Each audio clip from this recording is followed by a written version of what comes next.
घारगाव police station हद्दीमध्ये Sakur या गावी 11 तारखेला कान्हा ज्वेलर्स या दुकानात 2 मोटरसायकलवरती 5 जणांनी येऊन साधारण 1:30 वाजेच्या सुमारास तिथले सोन्या चांदीचे साधारण 600 ग्रॅमचे दागिने गावठी कट्ट्याचा दाखवून लुटून नेलेले होते। तसेच त्यांना कोणी पकडू नये म्हणून जाताना हवेत गोळीबार पण केलेला होता। सदर घटनेमुळे नागरिकांमध्ये तसेच व्यापाऱ्यांमध्ये भयाचे वातावरण तयार झालेले होते।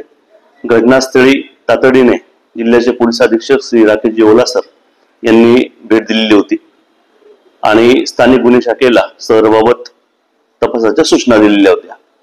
त्याप्रमाणे स्थानिक गुन्हे शाखा, पारनेर पोलीस स्टेशन आणि घारगाव पोलीस स्टेशन यांनी त्याच दिवशी आरोपितांचा पाठलाग करून 2 आरोपितांना वासुंदे गावाच्या शिकरी शिवारामध्ये ताब्यात घेण्यामध्ये यश आलेलं होतं, परंतु इतर आरोपी हे पळून जाण्यामध्ये यशस्वी झालेले होते। आज त्यातील अजय उर्फ भोऱ्या बाळू देवकर राहणार शिरूर याला त्याचे 4 साथीदारांसह ताब्यात घेण्यात आलेला आहे।